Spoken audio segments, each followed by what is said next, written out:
today I'm working on finishing up the laminate floor in the cabin. So the living room is now done, including the awkward piece that had to go in around the pipes for the kitchenette. And then I've just finished laying all of the underlay in the bedroom and the WC.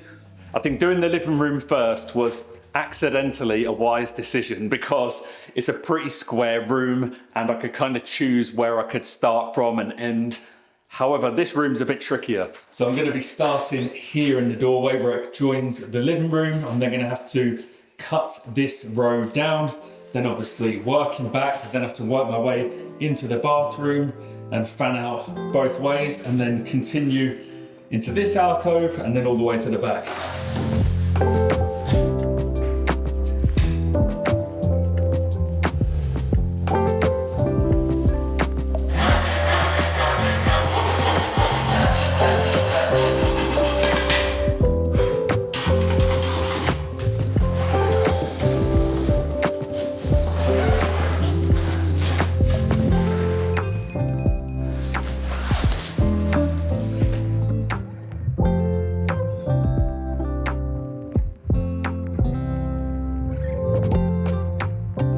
I was always led to believe that laying a laminate floor was a pretty easy process, and it's turning out, well for me especially, that that's not the case, mainly because of how the system all locks in. So let me show you.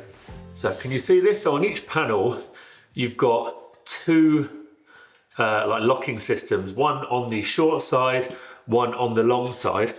Where I'm finding it really tricky is that you can't, obviously because of the way you have to maneuver these, you can't lock both of these in at the same time as you're going along. So you have to lock this side in first, the longer way, so you get that locked in, you go all the way down your row doing that. Then, once you've done that, you take your whole row and you're then trying to angle that into the row that came before it and get it locked in.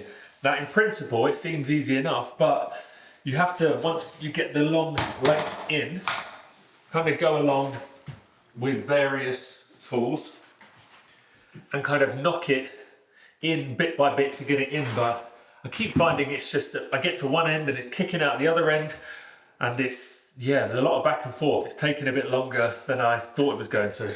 I did just put this straight edge on here, and there was a bit of a gap here at this end, so maybe that was causing me grief. I've ended up packing out that side more, which means I've got a bit of a bigger gap there, which isn't ideal because the skirting's only just about going to cover that. So this is the thing when you're doing everything for the first time, you have to make mistakes. You just have to find things out the hard way, unfortunately. Hopefully, I've just discovered the answer though, and now I'm gonna whiz through.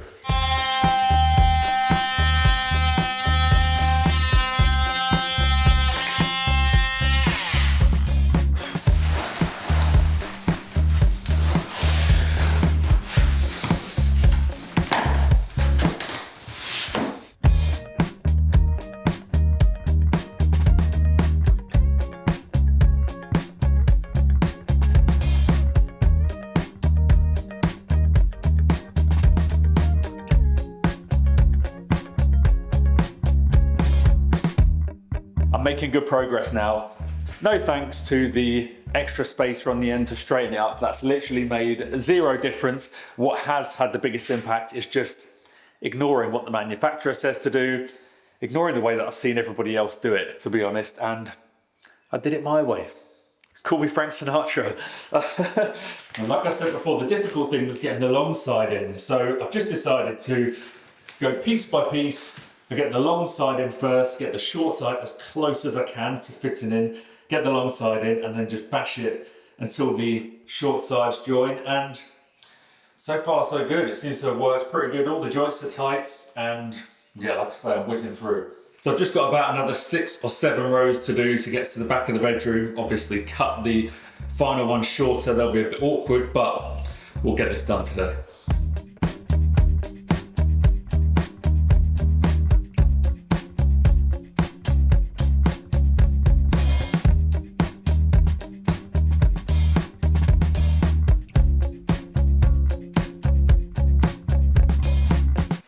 prize for the worst hide and seek participant. What gave it away? My feet poking out the door. A little bit. I can't believe what perfect timing I've had. Just swung by and you've literally just got a little strip at the back. Well, that and then little piece there. Couple here. Oh, I didn't see that bit. These will be easy though. Nice. Yes, just got a bit in my eye. Is it a problem? That's a problem. It's quite hard for me to know my place in this project at the moment, but I think I've just found my calling. Da, da, da. Scene of the crime. Little bit of tidying up to do. Don't show that, that's behind the scenes. We keep that off camera. I'm just lining this board that I want to cut down to get in this slither up with the board before it. Now I've got my little offcut here. So all I have to do is, now that's lined up, pop this to the wall, mark out along the way, and then this slither will be what fits in there. This will just make sure it all fits nicely. I'll be right back.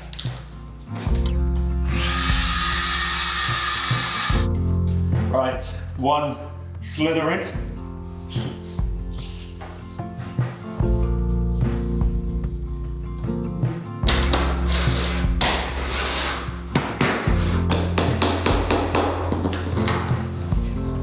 Lovely bit of business.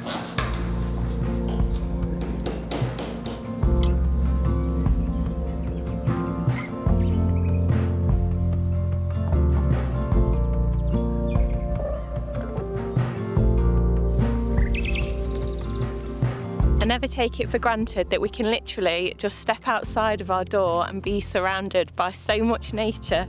Just getting outside in the morning, having a little stroll around with the pram, it's a good tonic for the soul. It's also got the added advantage that walking around here, I don't know if it's the motion or the wind or the birds, but it makes Harrison just go straight to sleep. So yeah, it's a little bit of a cheat code to get him to have that first nap of the morning. I have actually been meaning to come out here to record some of the bird sounds, because in spring they are just absolutely on point. And when it gets to the summer, I'm fully anticipating that we are going to be in the cabin a lot more, just because of how hot it's going to be.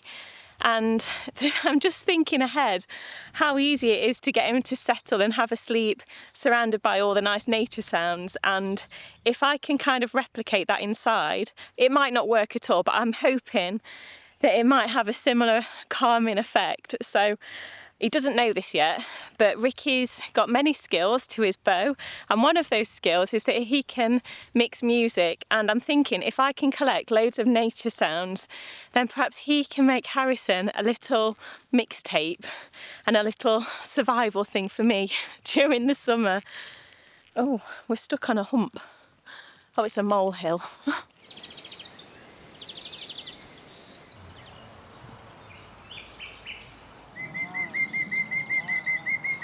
On a quick side note, if anybody knows of an app where you can play the bird song into it and it will tell you which bird is doing it, I'd be very grateful, because we've got so many birds here, but I've got no idea who is making that noise. So today I'm going to be installing the bathroom door. Just been and got my longer spirit level ready. I say I'm installing the door, I'm hoping I can install the door. It's going to be a bit more difficult than I would like, because I cocked up the measurements. Whoopsie. So I am short on the height by about 8 mil, which is pretty much the depth of the laminate. So probably doesn't take a genius to figure out that that's where I made the mistake. The width, we're all good. We've got 10 mil either side.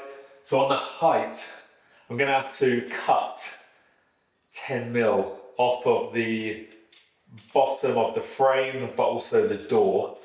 Trimming up the frame should be easy enough because it's just MDF, so I can just take off 10 mil from there.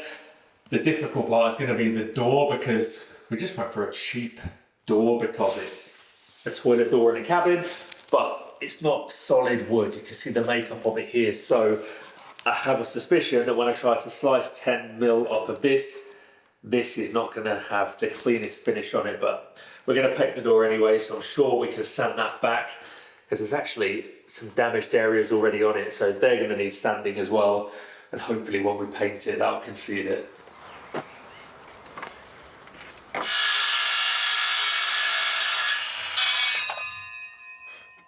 While I'm here, for those of you that keep wondering why we haven't got any way of getting into the building yet and saying I need to build something, it's underway. Don't panic. We have everything we need except for the hangers to fix the joists along here on the deck out the front. So yeah, they should be coming tomorrow. So next week, hopefully, we'll get building that and there won't be any more need for this tiny little footstool. Did that for dramatic effect. Still need it right now.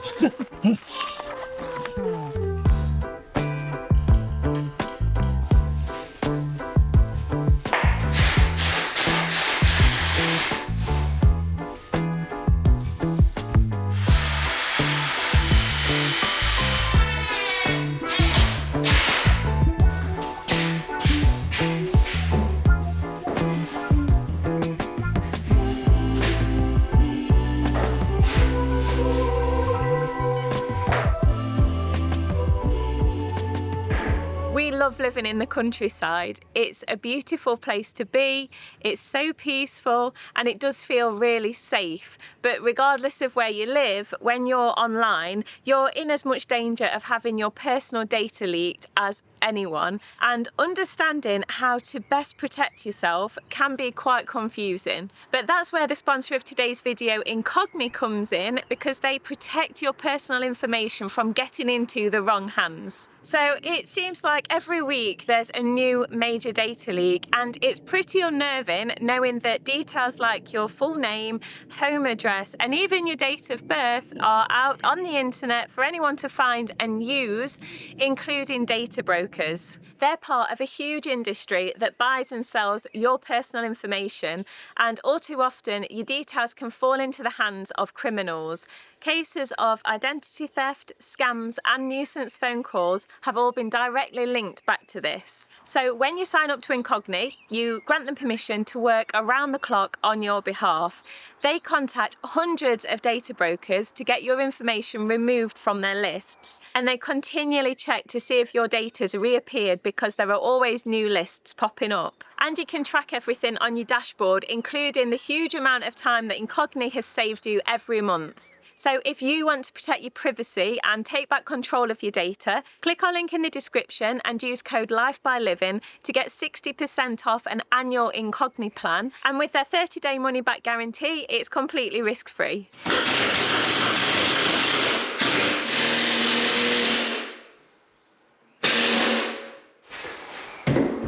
Okay, so that's the framing and everything is lovely and plumb in all directions. Now I just need to trim off the spacers, because we're obviously going to have trim over this, so this needs to be flush and not in the way, so I need to chop them out and fill these gaps with foam.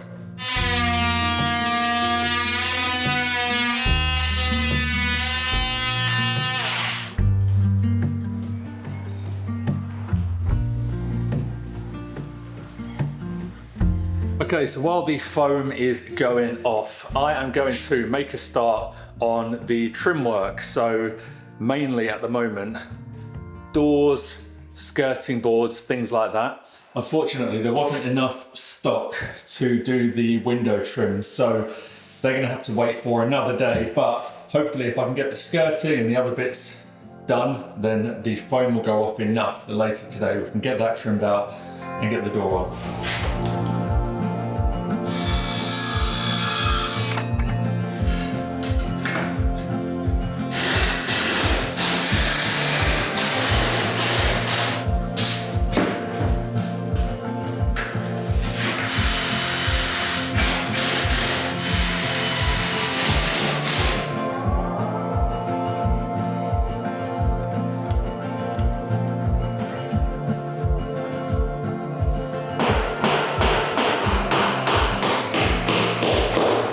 So with the skirting, I'm putting adhesive on, and then I'm also popping a few nails in just to make sure that it's mechanically fixed as well. So it's doing a good job of covering up the edge of the floor. I'm not bothering with mitre joints on the inside. Everything's going to get caulked and I don't need to waste my time with that. I do, however, need to do mitres on these few outside edges that we have, and that's purely because the profile of this skirting, so you can see this is the top, the piece that's channeled out at the back sits against the wall. I think that channel is if you want to put wires hidden, but as you can see, it's not a solid shape, so I couldn't have that butt up on the outside edge because you'd see it, so I need to mitre it. So the outside edge will just sort of go from that and then that on the other side. I would really like to try and get this bathroom door hung today. So I'm gonna take the next hour, try and blitz as much of the skirting as I can, and then hopefully we can get ourselves a door on the pooper room.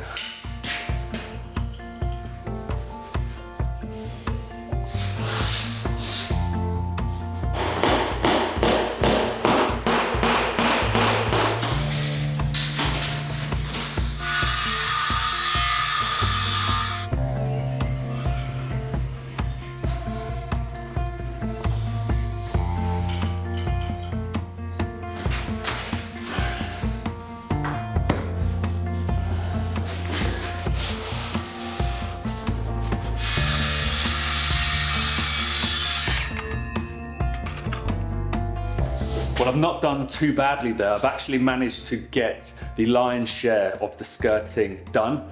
I've done pretty much everywhere apart from where the skirting joins a door, because I need to do all the trim around there and I want to get the trim around the door on first and then have the skirting meet it. But yeah, it's amazing how much kind of a little thing like adding the skirting can just make the place feel so much more homely and so much closer to moving in. In the end, I didn't even nail all of them. If there was one where it just fit very nicely to the wall, no issues. The adhesive's actually got a fair bit of grab to it, but certain places like this one, I did have to pop a few nails in because it was just kind of pushing out a bit in some of the uneven spots at the bottom of the plasterboard. So I've got about an hour and a half until I need to take over from Harrison duties and give Victoria, I was going to say a bit of respite, but not really. It's just so we can double team and walk the dogs and get dinner ready and all that stuff. It's a two-person job. So yeah, let's see how much of this bathroom door we can get done in the next hour and a half. Hopefully, we'll have a swinging door at the end of it.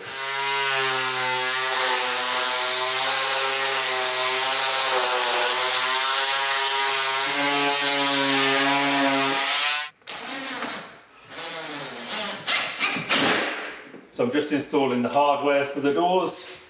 That's got a nice little hinges on. Some of you may have already noticed the way that the frame is set up is, so the door's gonna open this way. Rather than opening into the room, because the room is so small, it's gonna open out into the bedroom, and we're having it swing this way because the door to the living room is through there. So more often than not, you're gonna come through that door, open this, and come in. In an ideal world, it would open into the room, but you know, with small spaces comes compromises, and this is minimal, this compromise. You know, it's a bit peculiar for it to open into the room, but it's fine.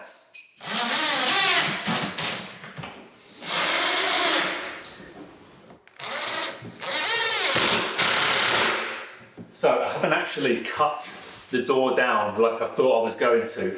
When I cut the frame down, I measured the the cutout areas for the hinges on the frame and on the door, and I think that the door will fit. It will just be a bit more snug on the bottom than the manufacturer wants it to be, but if I can save cutting it, that will be a very good fit. So let's try and hang it and find out.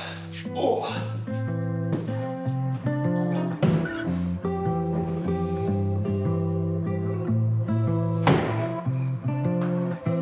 That on? Yes, got so tight at the bottom.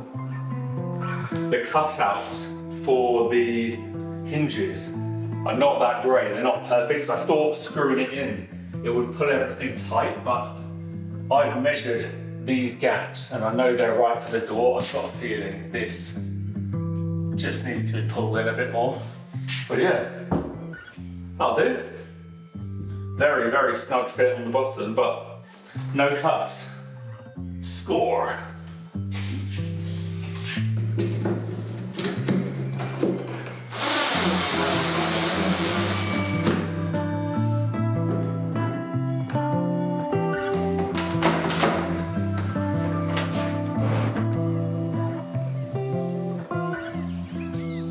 Look at this big old bundle of electrical goodies. So the plan today is to try and get as much of this in as possible. We've got switches, sockets, light fittings, the works. So I think what I'm going to do is tackle light fittings first, sockets second, and then I'm going to leave the high up on the wall junction boxes till the end, because they're the thing I want to do the least.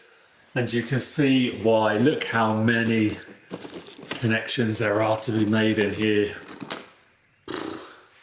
Yeah, how do you like a handle? Didn't really show too much of this yesterday, but we've now got a bathroom door. It's a nice little place here for me to hide some stuff in as well. One thing I do need to do is flip round this latch, because as it stands now, it goes in that way. I want it to be the other way, so the curved side is going in, so then when you sort of pull the door back, it's got the flat piece on this side bracing it. But I'll do that when we come to paint the door, and I have to take all the handle and everything back off. I'll do it at that point. Putting in a new blade because it's delicate work working with wires, so the sharper that can be, the softer I can cut, the easier it's going to be, the less damage I'll do to the actual copper. I say the less damage, I want to do no damage to the copper, so get the tools right. Softly, softly, and we should be good.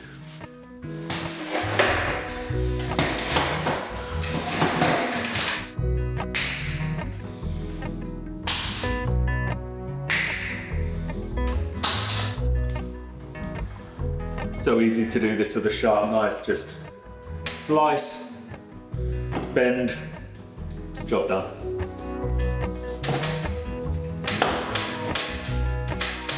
Lovely stuff. So these are the exact same spotlights we put in the stone house. Super easy, just the actual fitting itself just clips in on the back side of the plasterboard. You've got this little guy here where the bulb goes into. Very easy, pop the wires in, clip it down, it's secured. And it's that easy. Lives, going from one light to the next. Neutrals, joining. You don't need an earth, but I've run earth cables anyway, just to bit of future proof in. It's no harm putting it in there. Let's get a bulb in.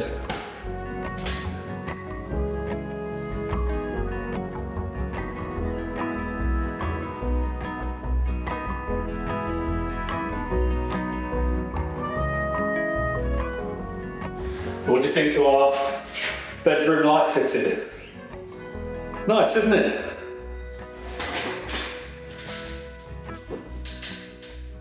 How close is it? Okay, so what's that? About 10, so the stud is about 10 centimetres away.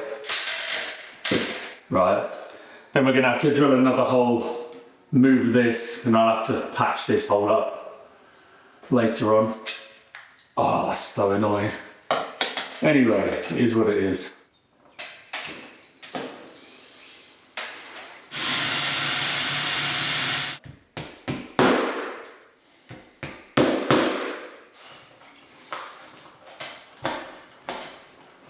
Come on. Go on, get in. Whew. Hello, blue pig. That was good timing. Do you want to come in and tell me what height you want this? Yeah. I forgot what that might look like. I still like it. Good. Do you? Yeah. So I'll keep pulling and do your sharp stop. Okay. So it's got to be like a reasonable height for it. Well, this is going to be where the bed is. Yeah. So, I mean, This is how, I mean, I'm stood on the ground, not on the bed, but I think it could actually come up maybe 5 centimetres more. Up? Yeah. Okay. I think that's about right. Okay. Worst case scenario, you'll just have to do it again. Yeah, it's easy enough. Okay.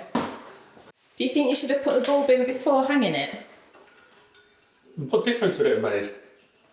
I don't know. I feel like I'm on the crystal maze here. Okay.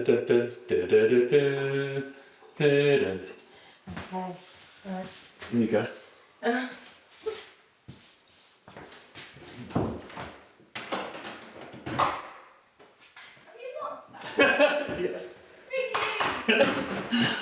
We'll keep your key on the inside. Very nice. Total privacy. Not a bad space, is it? No, I mean, it's a loo, isn't it, at the Yeah. end of the day? You've not even asked about my pal. What about it? Her. So this is Penny. This is our praying mantis. Harrison's praying mantis. Well, yes, close enough. But yeah, so she has featured quite heavily in my morning. And have you ever questioned or asked yourself, how does a praying mantis dance? Because I have. Oh. That's not her voice. That's not even close to her accent. I'm just saying to Ricky, I can foresee that this is going to be like a puppet show area.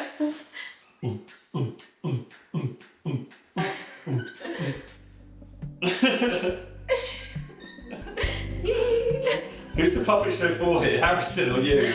I mean, at this stage, my enjoyment was definitely outranking his, but he'll get there. Good job.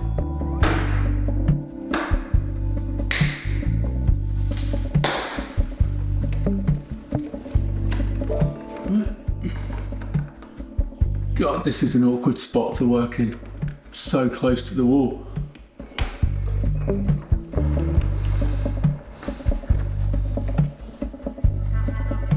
So the switches and the sockets are a little bit different here. So back in the UK, for example, your kind of fascia plate, I don't know if that's what you would call it, like your switch, it would all be one piece. So you can see here, I've got the switch with the front plate and all the electronic components. That appears to be one piece. In the UK, that would stay one piece. You would have sort of visible screw holes either side of here, and that would just go straight into a back box and you'd fit it. Whereas here, it's a bit different. So the screws are concealed behind the plate. So you can see here, for example, this is 2 different switches. I've got a dimmer here and then just a normal switch here. So they individually get fitted side by side to the back box. And because I've got 2 of them side by side, I'm putting a double fascia plate over the top rather than 2 single ones side by side. It's just a little bit neater. So that then clicks over. This might be difficult to do holding the camera up. There we go. So that's covered that up. Let me pop the camera down and I'll put the switches on.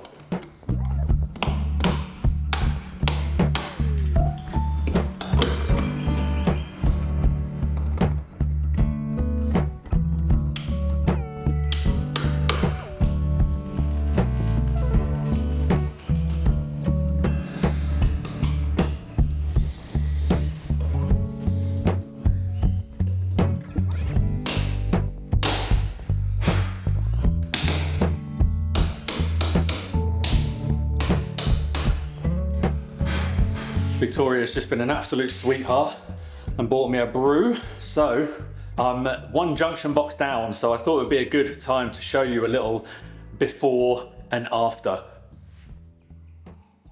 Oh, love a good tea.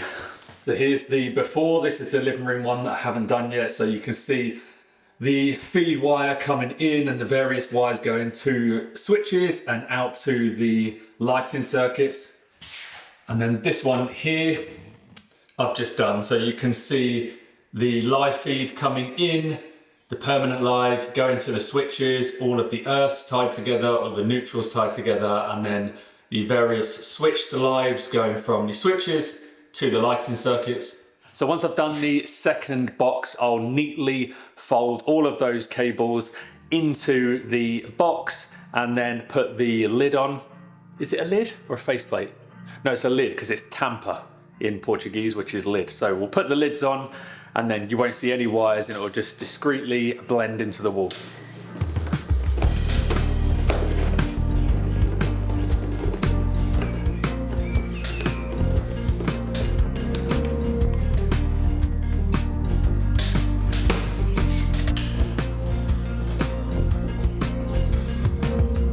Completely forgot to install our teeny tiny little toilet light. So I'm going to get that on and then we can give the lights a test. There we go. Victoria's on our way over. We're going to test the lights together and just make sure that we're both happy with everything and see how it looks. But while I'm waiting for her, something that I haven't yet done since installing this laminate floor, and I feel this is mandatory really if you put this type of floor in. The skid test. That makes it sound like I've got brown pants. That's not what I mean. Woo! Get your shoes off! It's liberating! Okay, are you going to do the honours? It's my privilege.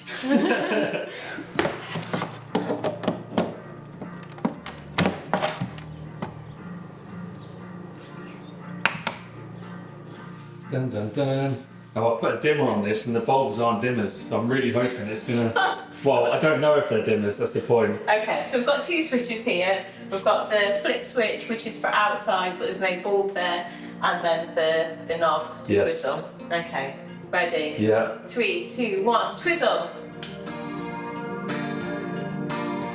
Whee! You have to think about it for a second. They're all working, aren't they? All the buttons working. Yeah, boy! That's cool, isn't it? It's a nice light. It is really nice. Obviously, it's really bright still out here, but it makes a big difference, which is promising. Yeah, right. Flick that off onto the bedroom. It's only quicker to turn off. So they do dim. Oh, they do it. Right, hang on a minute. Right, just let's do this once more. Right, so that's... Okay, so you get the initial click, and it's as dim as it can be, and then you whap it up, and then it's a bit slow to catch on. Okay. Nice. Okay, I've got to turn it off again. Bedroom. Okay. First switch. 3, 2, 1. Woo! So this is a warmer light, isn't it? Yes. Yeah. Oh, that's nice. Yeah, I like the shape. I feel like I need to come in here at night time. Yeah. We'll come back later. Very nice. In the bathroom? Yeah. Ooh. Don't stare directly at lights. You ready? Yeah. Woo! WC. Oh, that's bright. No excuses for splashing anywhere that it shouldn't be.